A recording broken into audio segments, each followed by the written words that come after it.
Hey, bonjour tout le monde. Aujourd'hui, je vais juste vous montrer rapidement le polissage d'une chaîne comme ceci. Une longue chaîne qui est articulée. Comme vous voyez, c'est une chaîne quand même assez large. Donc toujours avec mon pad qui est quand même assez mou, on va dire. Le Fabulustre qui est une pâte de finition qui est extraordinaire. Donc toujours nous on vient en mettre sur le pad pour venir justement, c'est ça qui va servir à lustrer tout le bijou. Moi j'utilise une vieille ceinture, c'est très pratique en cuir pour pouvoir tenir mon bijou comme ceci, parce que le but c'est de ne pas l'échapper, sinon évidemment le bijou est complètement scrap. Donc je pars, donc le but c'est de tenir toujours bien fermement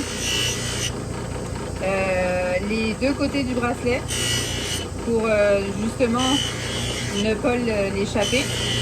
Donc le but c'est d'y aller comme ça, toujours on y va par section. Donc comme ça permet d'être beaucoup plus prudent. Donc vous voyez, ça shine quasiment tout de suite, hein.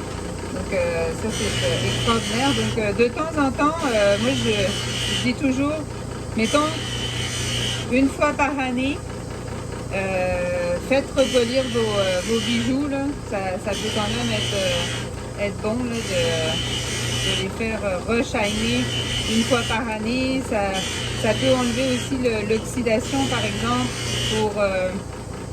pour en ce qui concerne les bijoux en argent, parce qu'évidemment les bijoux en argent vont toujours avoir tendance à oxyder, c'est comme ça, hein. Y a rien à faire à part si mettons on met une couche de rhodium sur les bijoux en argent, mais quand mettons c'est des bijoux sans rhodium en argent, il n'y a pas le choix. Donc quand vous ne voulez absolument pas d'oxydation, c'est sûr qu'on est obligé toujours d'aller dans le bijou en or. Donc en or blanc si vous voulez évidemment quelque chose qui ressemble à de l'argent par exemple. Donc là vous voyez, ça permet vraiment de redonner toute une belle couleur. Là ensuite on va venir faire évidemment l'intérieur de la chaîne aussi. Donc c'est le même principe, on la retourne.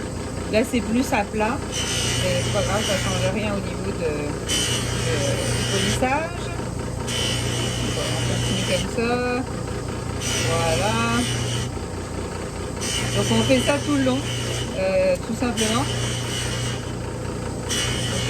Là je veux pas que ça soit trop long, je veux juste vous montrer. Donc vous là comment ça, c'est incroyablement brillant. Et après moi je viens faire aussi sur les côtés. Donc c'est là qu'il faut faire très attention. Sur les côtés il faut bien tenir, parce que là c'est à la main aussi, donc il faut bien tenir entre ses doigts chaque maille pour venir shiner le côté. Donc tout simplement comme ça. Voilà. Donc là vous voyez maintenant le côté aussi est fait. Donc comme ça tous les quatre côtés sont faits. Donc il n'y a pas d'oubli. Tout est beau. Puis tout est prêt après par la suite à passer dans les ultrasons pour que ça fasse ça enlève vraiment toutes les traces de la pâte à polir. Donc voilà pour aujourd'hui. Donc la suite pour autre chose bientôt. Bye bye, bonne journée.